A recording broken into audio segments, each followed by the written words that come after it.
Okay, everyone, it's 10 o'clock, so we can go ahead and get started. I would just like to say hello and welcome to today's webinar, Solving the Challenges of Working from Home. I'm Jolene Carey Pace, the Program Coordinator at the Wilkes University Small Business Development Center, and I'm very happy that all of you could join us this morning.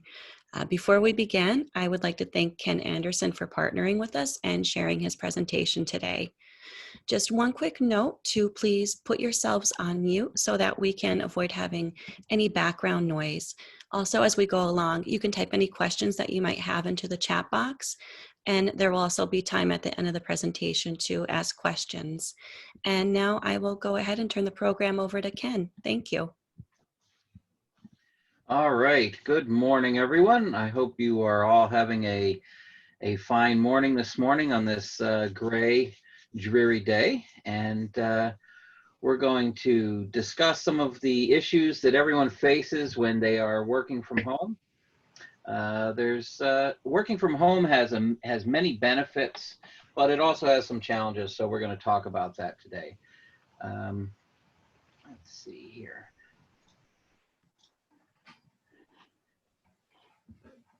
Just a little bit about myself. I have been in IT for over 30 years. We'll just leave it at that, in a number of roles. And currently I work for Afixa Solutions, and we provide IT support for small and medium-sized businesses in a variety of ways. And we aren't here to sell anything this morning, so I won't go into that. But we do offer support for a number of the things that we're going to be talking about this morning. So we would like you to be aware of that, and feel free to reach out to us and contact us for any of your needs. As far as myself goes, I've been working from home for probably 15 years or so. And so a number of these challenges I'm very intimately familiar with, and I've kind of developed my own strategies for coping with these things.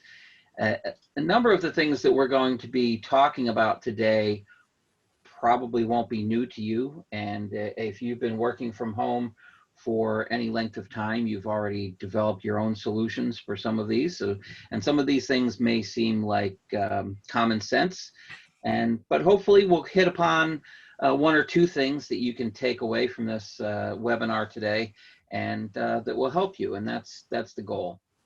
I do want to encourage you to enter questions as we go along. I would like to make this as interactive as we can. It's a little bit harder in a webinar format. I much prefer meeting in person, and I suspect that most of you would prefer that as well, but we'll make the best of this, and in these strange days that we're living in. So please use the chat, ask your questions. I'd love to interact with you and make this as customized to you as possible and answer your questions. We're also going to have time for some question and answers at the end. So let's get started. One of the biggest challenges that many people face when working from home is there's a tendency for motivation to just slip away. It's hard, and a lot of the reason for that is because it's hard to maintain a distinction between when you're at home and when you're at work, because now they're the same physical environment. So it can be really hard to wake up in the morning and feel energized and ready to go to work, or you have this tendency to just get up and just kind of slide over to the desk and just stare at the screen, and okay, I'm kind of at work, but mentally I'm not there. So some of the suggestions I would have for that would be to set some normal workday hours and stick to those hours. This isn't a strategy that works for everybody, but it can really help to identify a set working period that is designated as a work day, so that you mentally respond to that and know that you're not at home. Even though you're in the same physical space, you are not at home, you're at work, you're during your work day. And the other thing I would recommend would be to actually go to work. Get up, get a shower, get dressed, grab a cup of coffee, and then go to the office. Even if your office is only 2 feet down the hallway, you get this this sense that you are going to the office. One of the things that I do that might seem a little weird is I actually get up in the morning and I go out of the house, I get in the car and I go to the drive-through and I get a cup of coffee and then I come back. And I'm only gone 10, 15 minutes maybe, but there's something about that mental connection from getting up and going somewhere that trips me into the working mode. And I find that that's something that helps me. And each of you may find something that works for you. Connected to that is time management. And again, because you're in that same physical space and you have so many things that are available to you that you wouldn't have in an office environment, it can be really hard to use time effectively. And there's two ways you can lose time. One, you can just be distracted by things and have so many other things to do, whether it's chores with laundry and cleaning, or whether it's games and books and things that are movies that are available that you wouldn't have in an office environment. So you can lose time that way, but there's also a danger in overworking and not making and working too many hours, because that's a trap I fall into. I get up, I go to work, and then I'm just at work and I don't pay attention to the time. And before you know it, my wife is upset with me because I'm still working and she wants to have dinner. And so those are both things to watch out for. And this is another area where sticking to some set workday hours really helps. It can prevent procrastination and prevent one type of time from bleeding into another type of time. And you want to make sure that you allow for time with those important to you, your family, your friends, those types of things. Now, if you're working from home, when normally you would have a commute, and some people have rather long commutes, that can give you more time to work, and that's okay. So consider, how much does your work time really account for? And that includes the time that you would normally spend in the car, normally spend getting ready for work, all of those things. And one thing you might want to do is account for all of that time and set those as your work hours. So while that might mean you're working longer hours, it also means that you would have an increase in productivity by doing that, which, if you desire to continue working from home, even after the COVID situation is mostly resolved, if you can demonstrate that increased productivity and you want to continue working from home, that's going to encourage your employer, provided you're not self-employed, obviously, that's going to encourage your employer to consider allowing you to continue to work from home. Another thing I would suggest, and this is an area where I do not do well at all, but I would suggest that you take regular breaks. Break up that time, get a cup of coffee, go for a walk, take an exercise break, leave the office, quote unquote, the office for lunch, get up from that desk, go somewhere else, have lunch, and use your time well that way. Doing so, taking those regular breaks tends to provide for more productivity and not less. And we also want to avoid distractions, which is, I find this to be a problem. It's enough of a problem that I've made it its own topic here. And some of the things that can really help with removing distractions are to create a separate work area. And again, it could just be a desk. It doesn't have to be a room. If possible, you'd like your work area to be a room with a door that closes to remove those separate, those home distractions as much as possible. But that's not always something that you can do. You can't always have a separate room just for work, but at least make an area that's a desk with a computer or or whatever it is that's solely for work. That way, when you are there at that desk, you are working.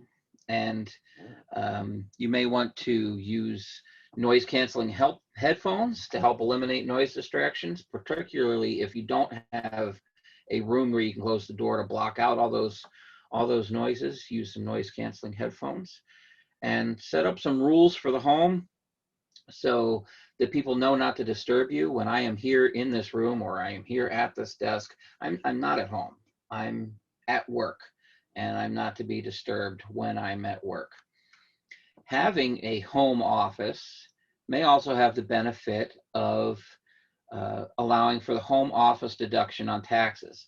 They've changed the rules in recent years, so it makes it a little harder than it used to be. It's a little more strict on the rules, so be careful about whether you can claim this deduction or not. You may want to talk to a tax expert, which I certainly am not.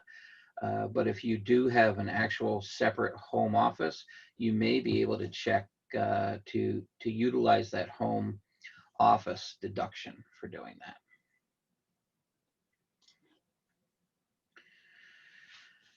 Exercise and movement is really important. A trap I get caught in is I go up in the morning to my desk and then I just work all day, and that's not very good for me, and it's not good for your physical health, and which also impacts your mental health. So exercise and movement is really key. That works with taking those regular breaks. At least get up and move, get up and stretch. There's if you search online, it's easy to find lots of guides for exercises you can do without moving far from your desk, stretches and exercises you can do in your chair. You can use a standing desk.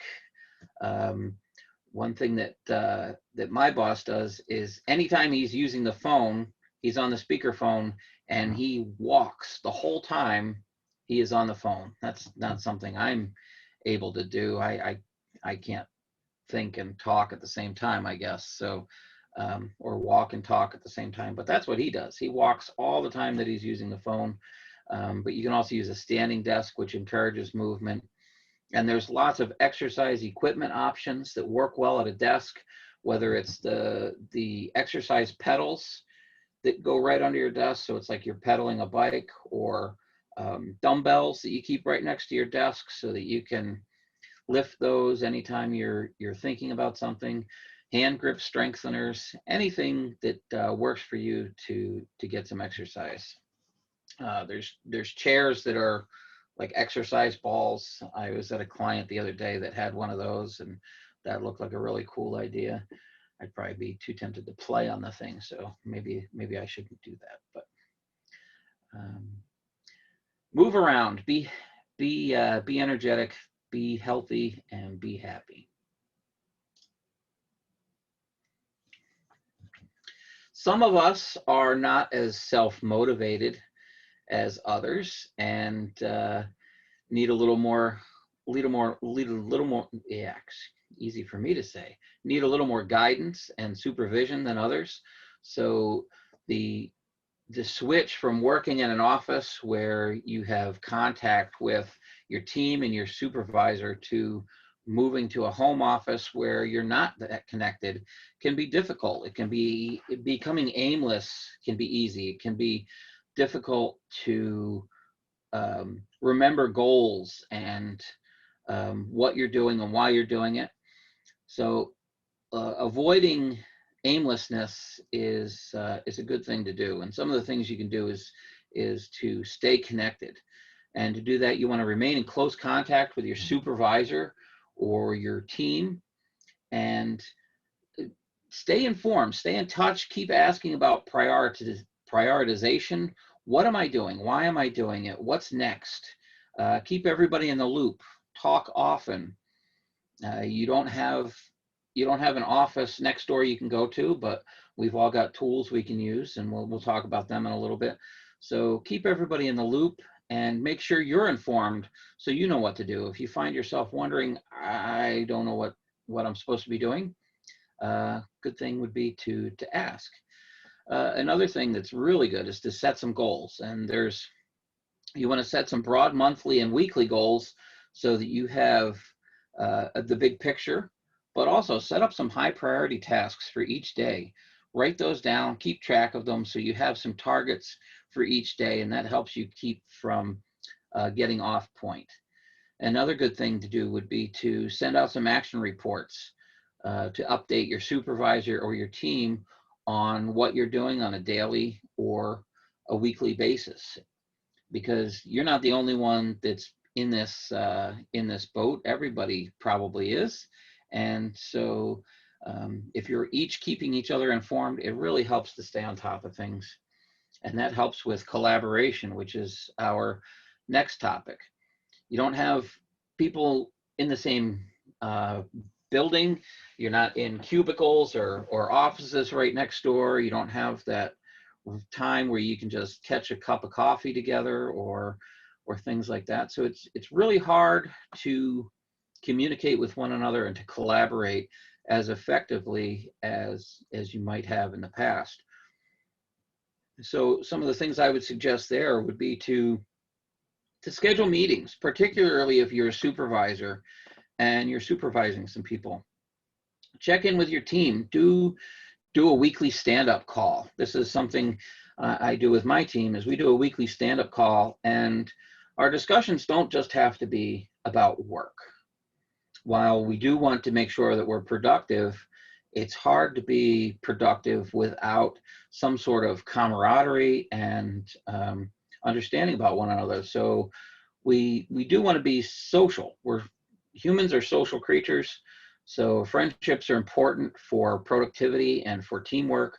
So check in with your team, schedule those meetings. Yes, talk about projects and goals and all of those things, but don't make it just about work all the time.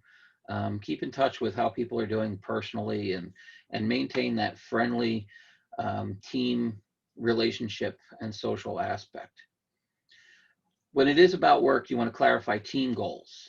Before closing out a meeting, make sure that the goals, the next steps, deliverables, all of those things are clear on each team call.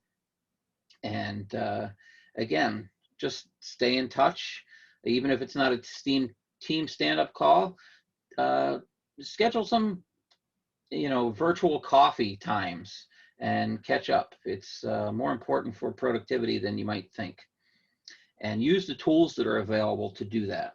The nice thing about living in this day and age, as opposed to 10 years ago, is that we have a lot of tools that can help us with collaboration. Right now, we're on a Zoom video call. Can you imagine trying to do this 10 years ago? It would have been much more challenging. But there are a number of tools that are very helpful in collaboration itself, like Teams, Microsoft Teams, Slack in particular, are designed for team collaboration, helping track messages, file sharing, scheduling, all of those things. Email may not be the best for collaboration, but at least there's a communication trail. And there's also some hardware tools that make these things easier. So there's webcams, obviously. Many of us are using a webcam this morning to do this. There are headsets and speaker phones. I prefer a speaker phone because it makes it easier for me, but if you live in an area where there's a noisy environment, sometimes a speaker phone doesn't work too well for that, so you might want to use a headset. You can also use multiple monitors, which lets you spread out your screens and get more done in the same workspace. And one of the things I would say about using technology, there's a lot of technology out there, and when COVID first hit it, particularly, it became very difficult to get some of these things, to get the speaker phones and the headsets and the webcams, and they're starting to become more available now. They're a little pricey, but even so, be careful about your choices. Be careful about using off-brand and strange named gadgets. because depending on where they are made, they're not well investigated. They may be unreliable. They may not work great.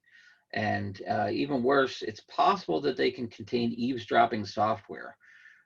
Uh, who knows what that webcam the Chin Now webcam that you've never heard of before, but was $40 on Amazon.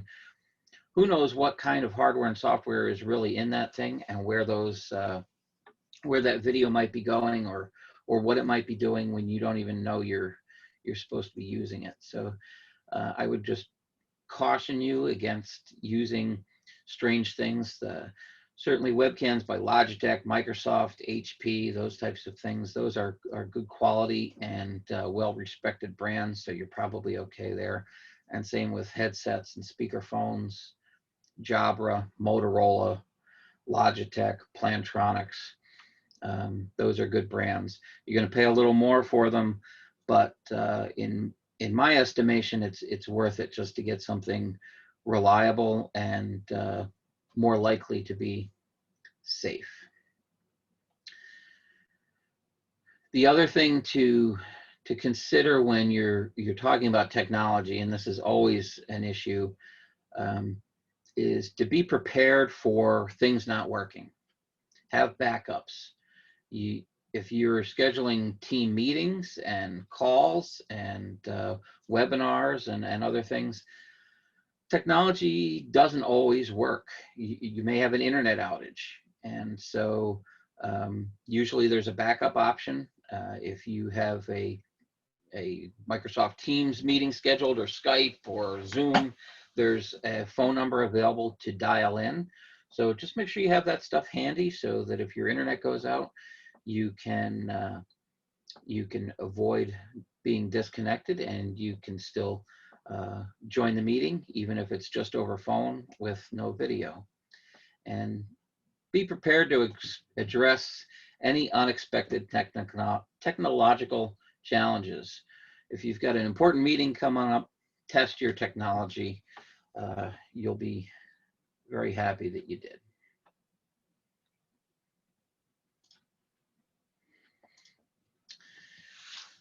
Another problem that many of us face, I know I feel this, is I like people. I like talking to people, and I really miss meeting with my friends. I miss going out and doing things with everybody. So isolation can be a real problem. And when I put this together, I thought of Tom Hanks in Castaway, and he's there, and he's isolated, and he's talking to Wilson the volleyball, and we don't want to get in that situation. So there is working from home without that interaction with the outside world can make for a lonely existence. So use the things that are available to you to help overcome that. Video calls can help. It's still not the same as meeting in person, but you can do video calls with friends and family, and there's a number of tools out there for video calls. We're on one right now, obviously, Zoom, but there's also Microsoft Teams, there's Skype, there's GoToMeeting, there's FaceTime on your phone, and that's a real helpful thing. If you're able, plan some outdoor activities. Get outside, where it's well ventilated. You can stay separate and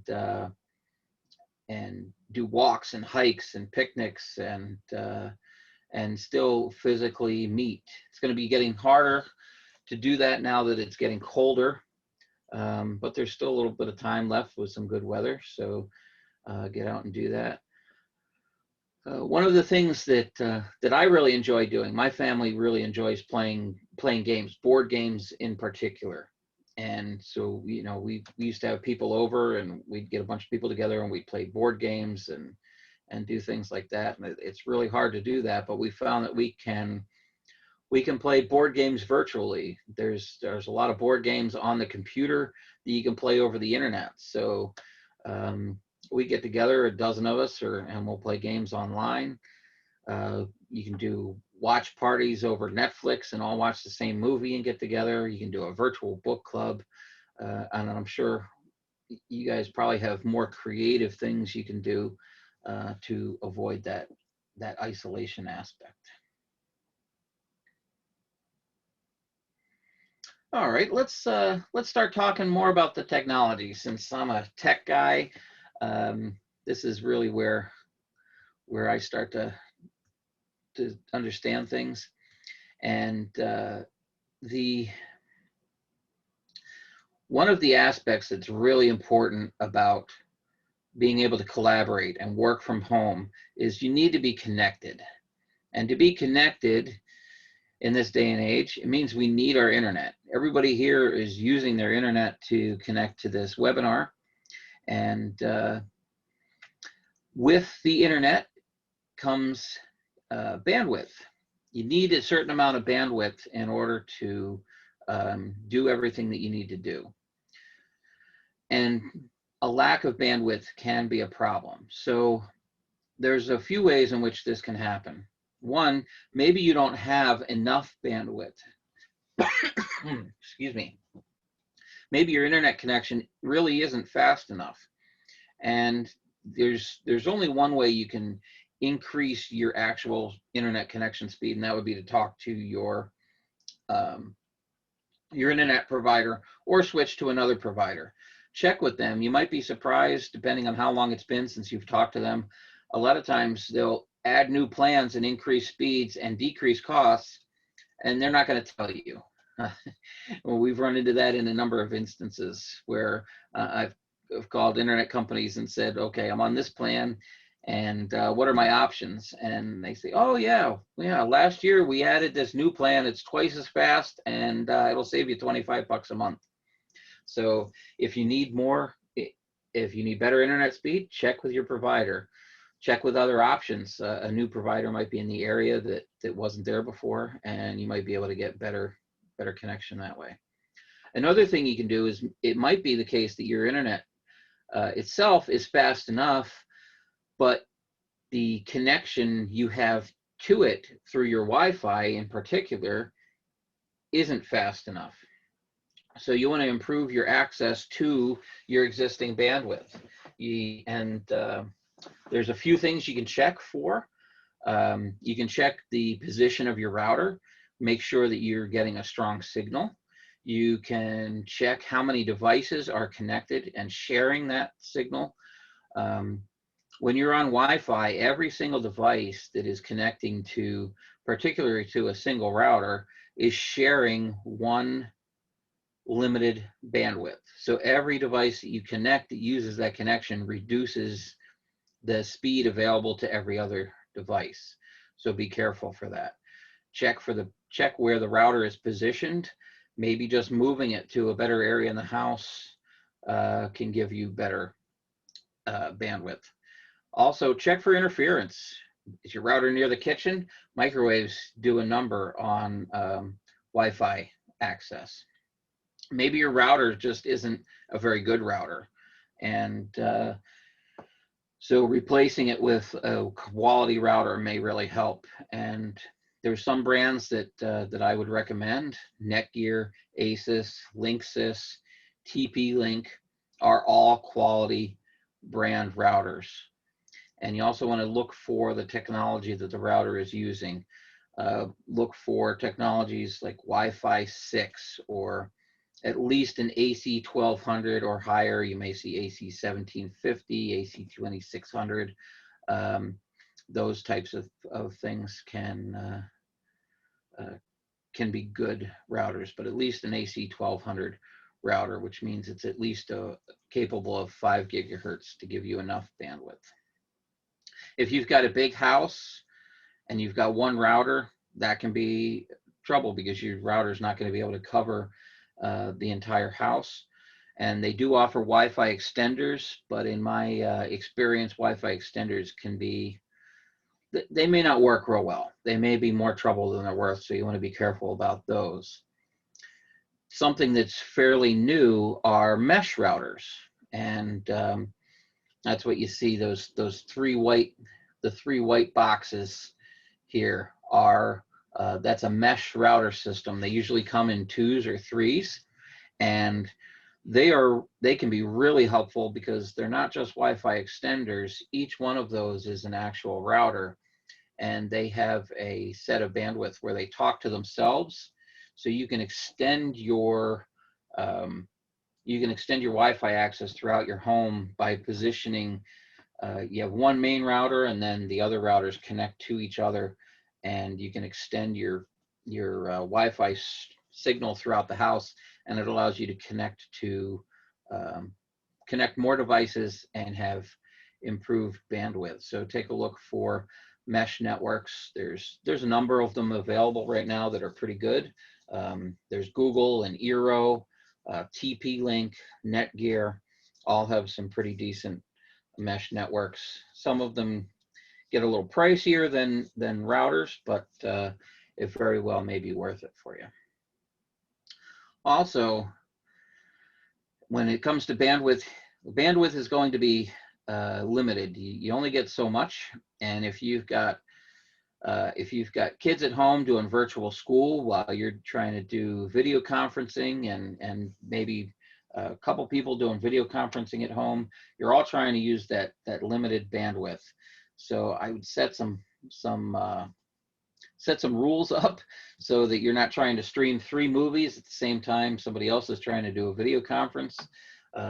Video games, watch for all those things and where your bandwidth is going, so that everybody can kind of get their share.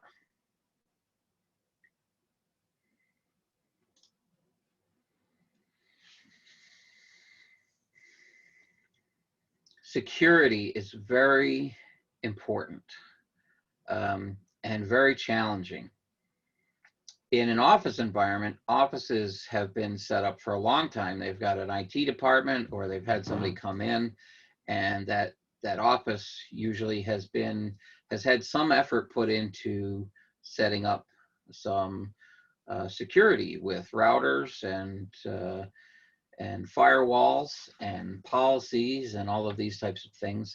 But now, with employees all moving from that office that's had some security set up and moved to a home environment, you have a greatly increased attack surface. Now you've got, instead of one location that has been protected, now everybody's in many different locations, and each one of those locations is a targetable area for malicious users.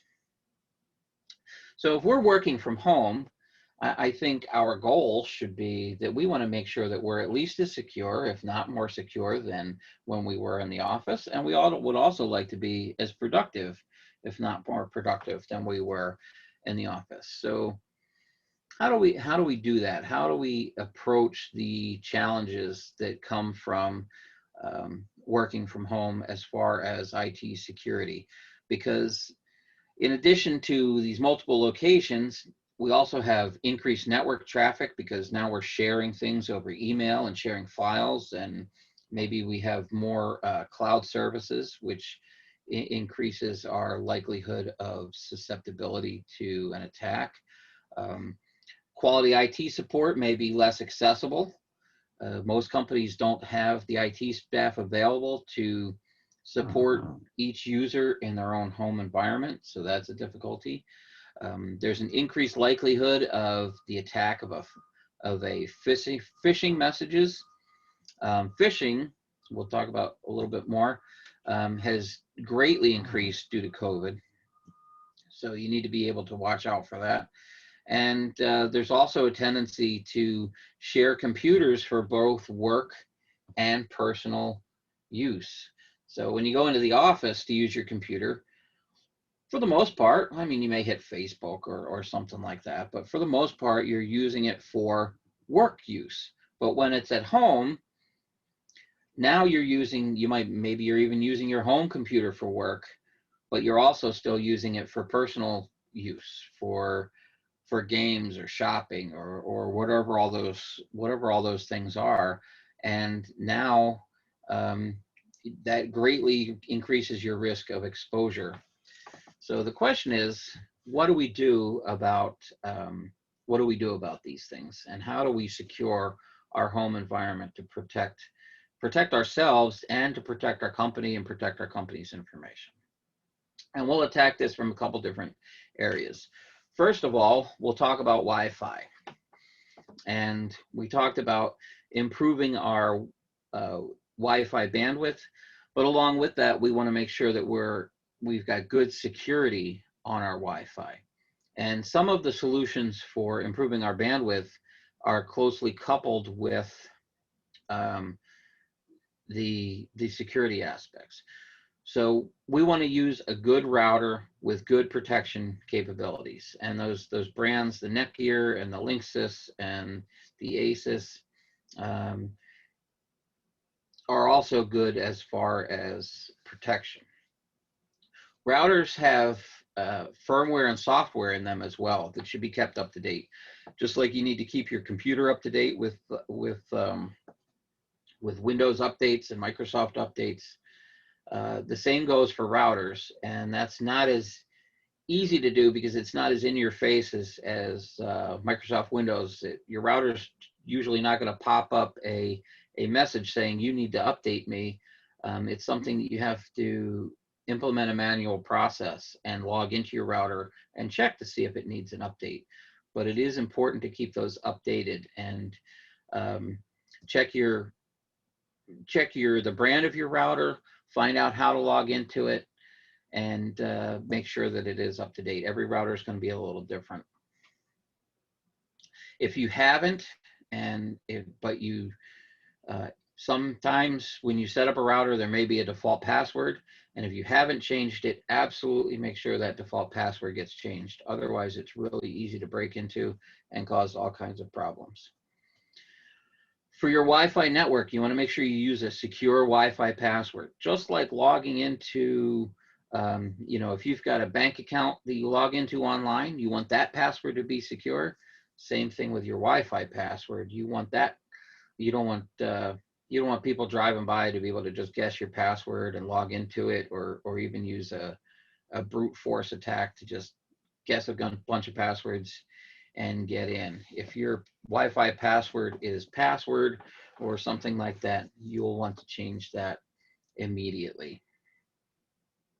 Another option, a couple other options, would be to use a guest Wi-Fi network. Most Wi-Fi routers have the ability to set a main network that you would use for example, you would use that for work, and then you can set up a separate network that you could give to guests or your kids or whoever, and it's separated from that main network so that if anybody is trying to get information, they're on a separate network. So check and see if your router offers the ability to set up a guest network, because that would really help with some security.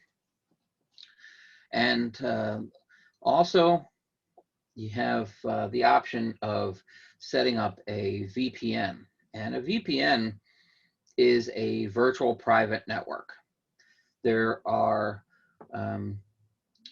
your company, depending on who you work for, may already have a VPN set up for you to connect to the office.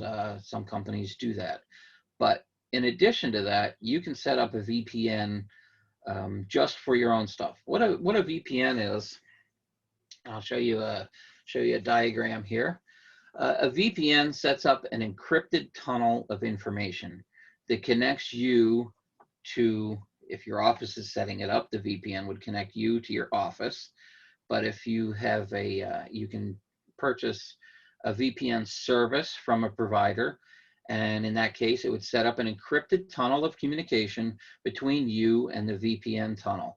So whether you're on a wired connection or a wireless connection, all of the communication that comes through that connection is going to be encrypted. So even if somebody does get into your Wi-Fi network and is trying to listen in on you or find out what you're doing, all the communication that's going over that connection is encrypted and they're not going to be able to get to it. So you sign into the VPN service, and then all of your communication goes from you to the VPN provider, and then the VPN provider routes things out to the internet. And it's a way of securing things. And there's a few, these things aren't very high cost. It is going to be a service that you have to pay for, but they're quite reasonable. Could be, 45 bucks a year if you get a deal on it. Some of the ones I would recommend would be NordVPN or Private Internet Access or Surfshark, and there's a number of services that would fit the bill. So take a look at that and consider using a VPN. Email. Email is very important for working from home. And some of the things that are potential problems with using email are phishing messages. And if you're not familiar with phishing, phishing is an email that is designed to look like it's legitimate from, could be from your own company, could be from a bank, from UPS, from Amazon, from Microsoft. The scammers are getting very good at making messages that look legitimate, but usually they'll contain a link or something for you to click on that routes you somewhere to collect information, and that's their goal. The goal of a phishing message is to collect credentials, usernames, passwords, contact information, anything that they can use to get into your to get information from you. And there's also spear phishing. Spear phishing is very similar to phishing, except it's targeted. And sometimes an attacker will start with a phishing message to collect some information and then use that information to send spear phishing messages, which look even more legitimate because they've got personal information contained within there. And also there's financial scams where they're looking to have money wired. There's tech support scams where they want you to call them up and send them money to fix your computer because they tell you it's broken. There's malware and ransomware. I'm sure that most of you have seen these things. So be careful about these. What do you do about them? The number one thing you can do with email problems like this is to stay informed. Check technology sites. One of the things we do for our customers is we send out some notices, and each month we send out information about the updates that are being installed and things like that, so that we can keep our customers informed. You as the user are going to be the most important line of defense against problems like this. So you want to stay informed. And the other thing I always tell our customers is don't click. If you get an email that has a link in it, don't click on the link. If you get an email that looks like it's from your bank or from somebody you know and it has a link, don't click on it. Browse to the site manually, log in manually, so that you know that you're going to a legitimate site and not being rerouted to somewhere strange. Be wary. Always be on the lookout. Look at every email message and think, okay, maybe this is not legitimate. Maybe be paranoid is a better term than be wary. You do want to keep your computer up to date. Most of the updates that you'll see that Windows asks you to put in or other programs ask you to put in are going to be security related. It's a cat and mouse game. And as exploits are discovered, patches are put in place to fix those exploits. So you always want to stay ahead of the curve. And antivirus is important. The built-in antivirus on Windows is pretty decent. So if that's all you're using, you at least want to make sure that that's kept up to date. But you also have, there's also a number of options for for antivirus software, Norton and Symantec and Sophos and Kaspersky. So use reputable antivirus and keep it up to date. In addition to email, there's other vulnerabilities just in software. Viruses, which are self-replicating programs that could do a number of different things.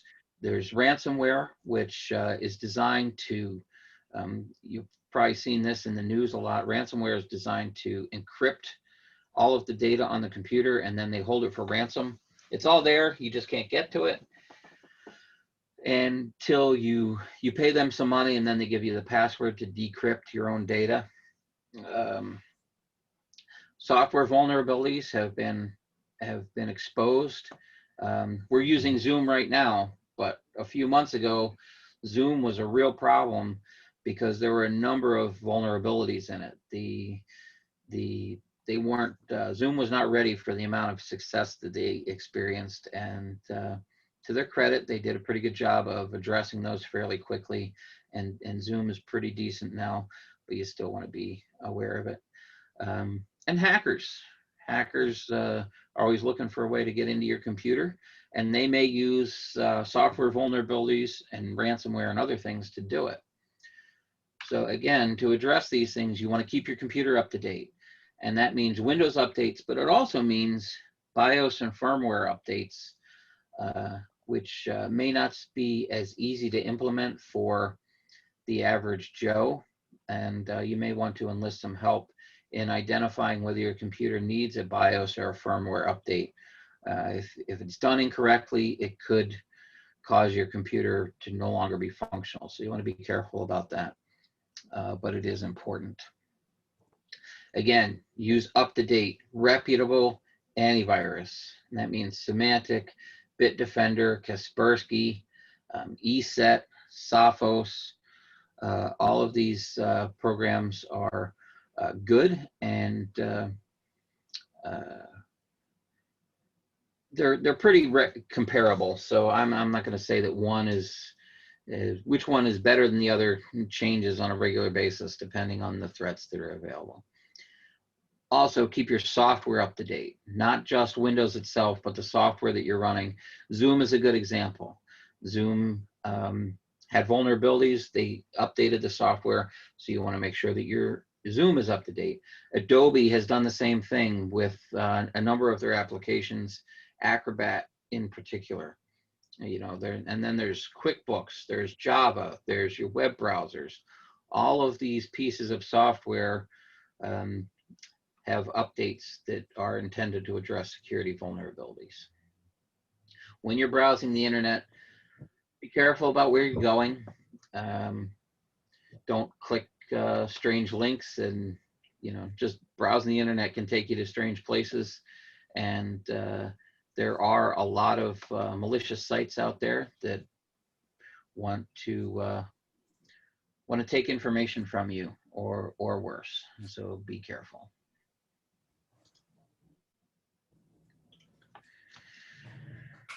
Passwords.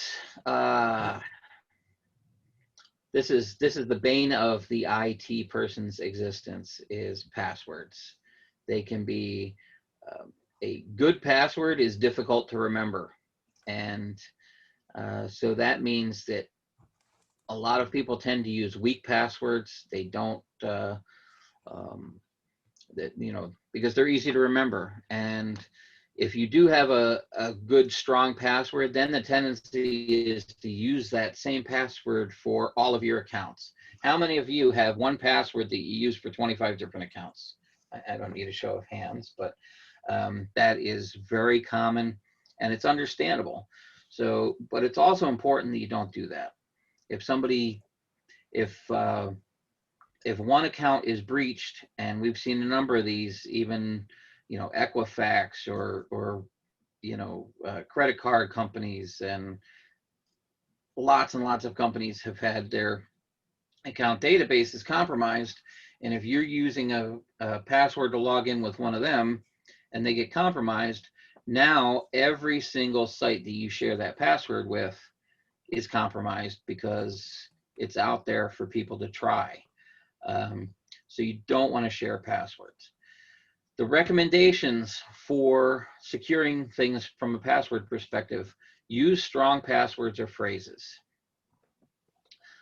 More than 8 characters, mixture of upper and lowercase, some numbers thrown in there. Make it so it's not easy to guess. Use a different password for every account. Everything that you log into should have a separate password, which means that's really hard to manage. Unless you're going to have a list written down with every single account and every single password, which gets to be a pain, that's hard to do. So I would recommend using a password manager, which makes things much, much easier. And this is what we do at Afixa, is we have a password manager for, and I've probably got over 100 accounts. So, and there's a few really good password managers that are either free or inexpensive. LastPass, Dashlane, Keeper, just to name a few. And a password manager is nice because it can automatically reset passwords. You can rotate passwords. You can automatically generate crazy, long, unusual passwords that nobody could possibly guess. And then you don't have to keep track of your passwords manually anymore. So that's a recommendation I would have. Also, implement multi-factor authentication for any account that you can. And multi-factor authentication, there's a couple ways to do that. That means that if somebody does get your password, that's still not enough because they need another piece of information. There are authentication apps for phones that generate a key that changes every 15 seconds or something. So it means that there's a little more work to log in because you type in your password, then it asks you for that code.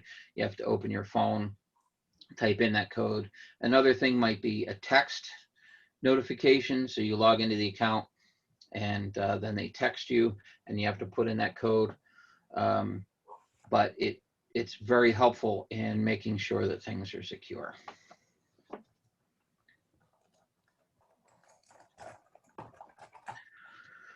One thing that may get lost in the shuffle when you move to a work from home environment is backups. If you're in an office environment, generally the IT department takes care of backing up computers and data. But if you move to the home, you might not be doing that anymore. You may not even thought about it. So this is really important. You want to make sure that, it might be data that's not getting backed up. Applications and their configurations might not be backed up. And you may not have any backup hardware. You may have a single laptop or a single router or a single webcam. And so my recommendations here would be to implement a backup, preferably off-site. And there are some services that do cloud backups, like Carbonite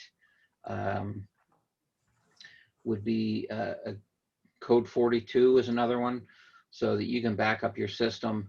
And it's, even if something happens locally, you have a fire, God forbid, something like that, you still have that information available to you because it's being backed up to the cloud.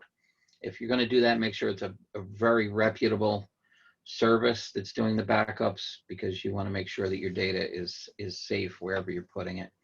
I would also recommend using image-based backups, not just backing up your data, but imaging your entire hard drive so that your operating system and your applications and your configurations, everything is backed up, not just the data.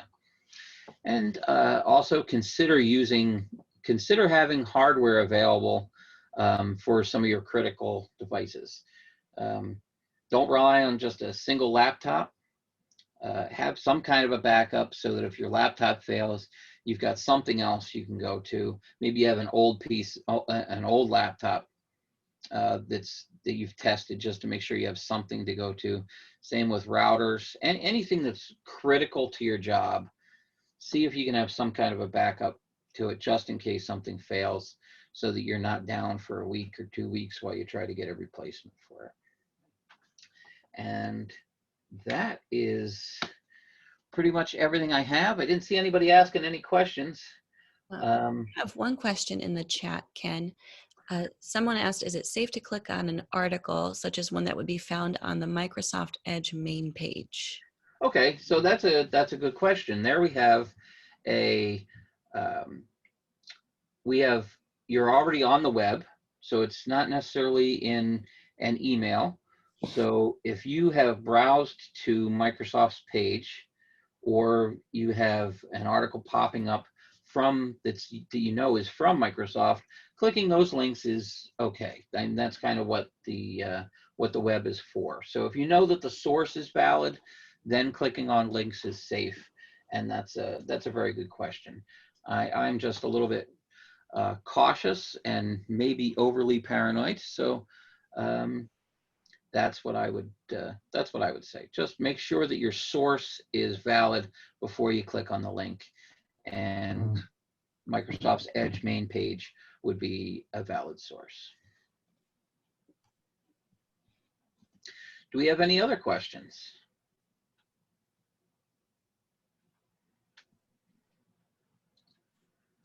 Everybody wants to go back to their coffee on this gray, dreary day. Thank you, Ken. Well, thank you all. It was good to have you this morning. Well, and I just want to say thank you for being here with us today and really sharing your insights on how to navigate the challenges of working from home. I know we all definitely benefited from your talk today. I do just have a few housekeeping notes. I will be making available the recording of the training on the Wilkes University SBDC YouTube channel, and I will email that link to all attendees in case you'd like to review the training. Also, I will be emailing the link to a post-event survey just so that we can determine which of our resources will best suit your needs and what topics you would like to see as training sessions in the future. And with that, I would like to thank everyone for attending our training. And if you have any questions, please don't hesitate to contact us at the SBDC. I hope that you all have a wonderful rest of your day, and I look forward to seeing all of you at future webinars. Thank you. Thank you, Jolene. Take care, everyone. Bye. Enjoy your day. Good to see you again, Ken. Bye. Bye.